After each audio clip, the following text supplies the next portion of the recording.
Hey everybody, what up? It's Monday, April 13th, and we're ready to rock and roll. Let's get started. For this warm-up, you're going to need a pillow, preferably a smaller throw pillow, not a bed pillow.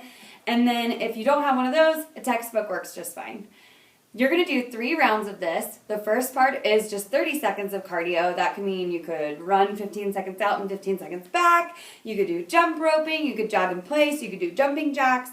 Whatever will get the blood pumping for 30 seconds. Then you're going to do 6 pillow handoffs. So you're going to lay down like this. You're going to touch it over your head. Hand it off to your shins. Touch it to the floor.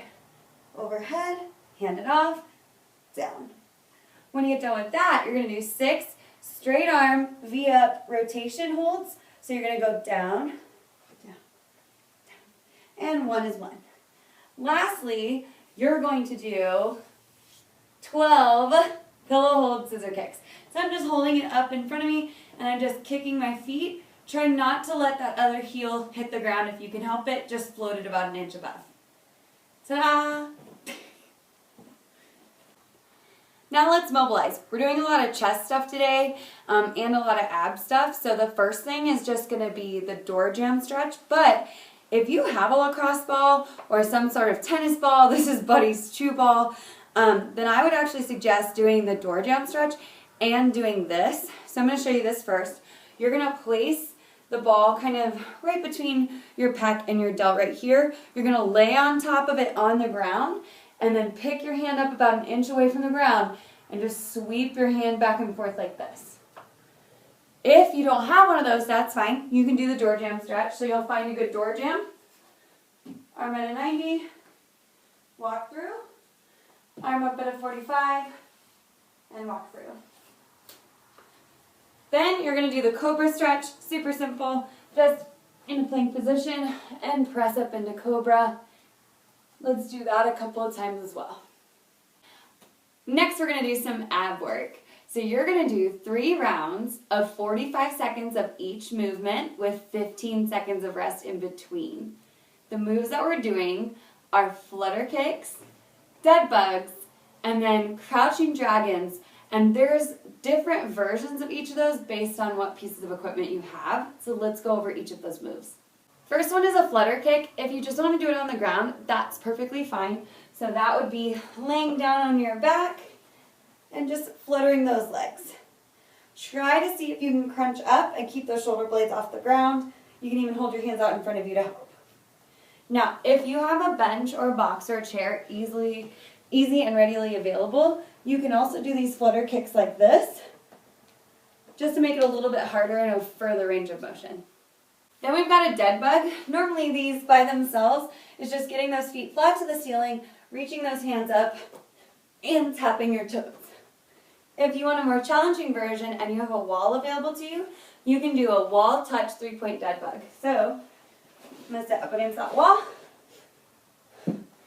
V-shape with my feet, and I'm going to go for outside, inside, outside. Finally, we have crouching tiger. If you don't have any equipment, this is what you'll be doing. So you're holding a plank position, and then you're crouching back onto your heels and coming back into that plank. If you have an ab roller or a barbell, you can always do eagle wheels, which is setting up the barbell with weights on it. And then same as this ab roller, you would just straighten out those hips first, and then go all the way out, and then come back. Now, if you have a ball, or you can actually go on a tile or wood floor and do a very similar thing with a towel or socks on, because you can slide along the floor. But you can either do tuck-ups, so tucking your feet up like this, or you can do hike-up. For the workout today, you're not going to need any equipment, unless you have an ab mat, in which case you could use that if you'd like. This workout is called Blackjack. It starts with 20 push-ups and 1 ab mat sit-up. In the next round, it's going to be 19 push-ups and 2 ab mat sit-ups. It's going to continue in that pattern, going from 20 to 1 on the push-ups and 1 to 20 on the sit-ups. For push-up standards, we just want to make sure that you're keeping your body tight, touch only your chest to the floor, and then come back up. So we don't want to see any snaking. And then if you need to go to your knees, same thing, just try to keep those hips off the ground so you're moving as one unit. For the sit-ups, we're just looking for shoulders to touch the ground at the top, throw those arms, and getting your shoulders past your hips at the top. After you're done with this workout, your abs might be a little bit smoked, so feel free to do a little bit of mobilization.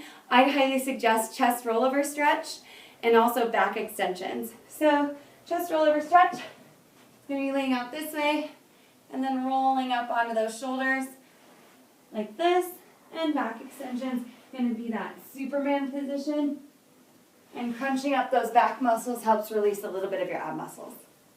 Hope you all have a marvelous Monday and have fun with blackjack.